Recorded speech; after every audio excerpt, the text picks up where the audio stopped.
All right. What's up, everybody? My people in Manhattan, the Bronx, Queens, all Staten Island, my homeboro Brooklyn. Back in another video, and this is gonna be another entry of the greatest of all time. Going back to rappers, and this is the one y'all probably all been waiting for. The man, the myth, the legend himself, Mr. Tupac Shakur, who's in most people's eyes, most hip hop heads, hard body hip hop heads' eyes, the greatest rapper of all time. Okay, is he to me? No, I already said that's DMX. But someone told me Tupac, I wouldn't argue with them. And Tupac's definitely on my hip hop Mount Rushmore. Okay, just in my, because he has all the boxes checked to a T. And even the guys I have ahead of him, such as DMX and Nas, I have both of them ahead of Pac on my Mount Rushmore. But they were both influenced by Pac. But it's okay. I'm gonna get to all that later. Anyway, let's get into Mr. Tupac Amaru Shakur, who was born Lassane Parish Crooks on June 16, 1971 in East Harlem section of Manhattan, of Uptown, aka Spanish Harlem. Okay, Tupac was born to two parents who were in the Black Panthers. His father, Billy Garland, and his mother, Afeni Shakur. Now, his father, Billy Garland, got into a little trouble. Obviously, the Black Panthers, they got a little FBI trouble. And Tupac, okay, and this is Tupac Amaru II, who he was renamed after. Okay, his mother renamed him after him because his mother wanted to have a name of a revolutionary, of a leader, of a someone like that, of a leader, someone who was powerful and had courage. At least that's her story. Why? And this is Tupac's stepfather, Mutulu Shakur, who also got into some big time FBI trouble. He was the FBI top 10 most wanted fugitives. And he was apprehended in 1986 for a robbery in 1981 that killed a couple police officers. I see him there with a young Tupac. Okay.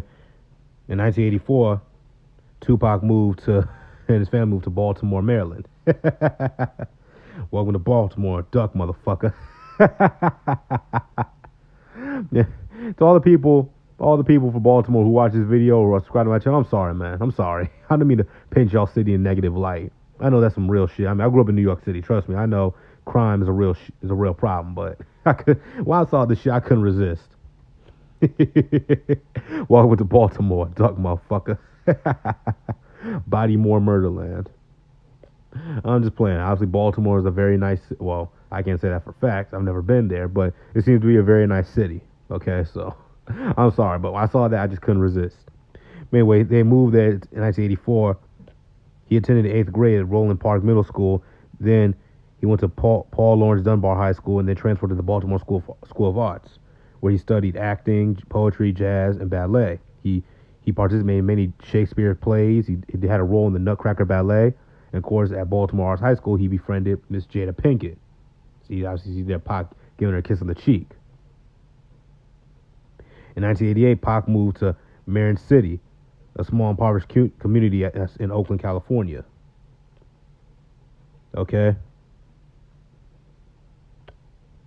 It was there he started to take interest in rapping.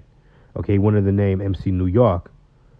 And he started attending poetry classes led by a woman named Leela Steinberg, who started acting as Tupac's manager. And she ended up getting him in the group Digital Underground. But his main role in Digital Underground was as a back dancer and a roadie. Eventually, Pac did get his big break.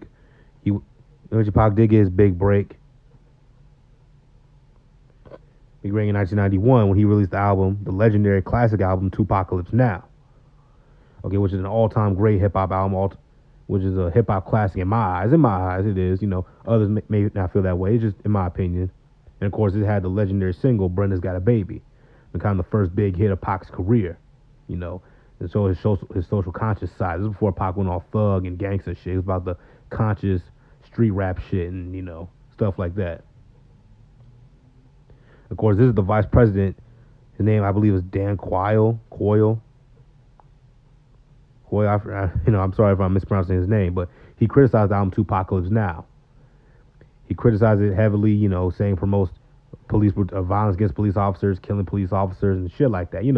Typical shit. Which I understand from his point of view. I understand, but I understand both sides, obviously. Okay. In 1993, he released another classic album, in my opinion. Again, this is just my opinion, strictly from my niggas.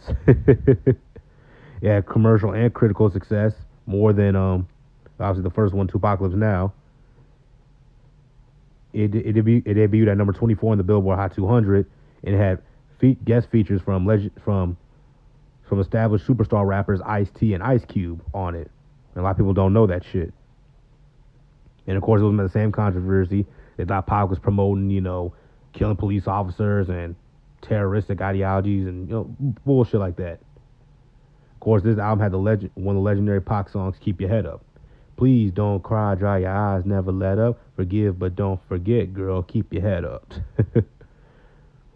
The legendary Pac song. Also, the other song, "I Get Around."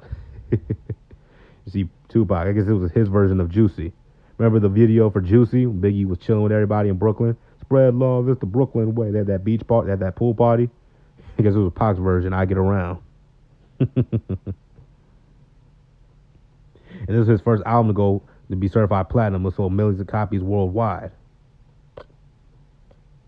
Okay. Also around this time in the early 90s, Tupac took up acting. He got a role in the legendary Urban Hood film, Juice. I know I'm using that word legendary a lot. People think I'm using the term loosely, or I'm overrating Pac. No, it's not. These are legendary. Juice is a classic film. If you love hood movies, Juice is a classic film. Those songs, "Keep Your Head Up," "I Get Around," "Strictly for My Niggas," those are legendary songs. Those are very revered, remembered songs in hip hop. Okay.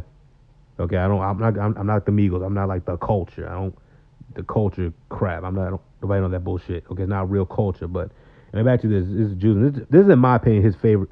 This is my favorite Tupac movie. This is probably his best performance. Because, look, nothing against Tupac. Okay, but I think the real him was, the Brenda's Got a Baby, social conscious type dude. Keep your head up. You are right. I'm crazy, but you know what else? I don't give a fuck. That's what he told Omar Epps when we confronted him in the hallway of the school. Of course, another film he did with Janet Jackson. Of course, we all know the story. Janet wanted him to get an AIDS test. And I wonder why, but it is what it is. This was more like Tupac to me. This loving, charismatic dude. This is more like Pac to me. Not Bishop and not Birdie, which we're about to get to, Above the Rim. Of course, he played the drug dealer. Of course, Marlon Wayans, Dwayne Martin, and the singer Leon. He was more like Lucky than he was Bishop and Birdie, but he got caught up in those roles and that image, that thug life image, as we saw in the video for Strictly for My Niggas. He had the thug life. Now, of course, his mind, he came up with his own backronym. The hate you give little infants fucks everyone. Of course, they made that to a movie, The Hate You Give, but which was, I haven't seen it, but I think I have an idea what went on in that movie. But yeah, that's gonna be for part 1, covering his early career, and we'll see y'all in part 2. Okay, which is coming probably tomorrow or the day after. Okay, listen, this is Tupac. This is probably gonna be a very long series. All right, see you all.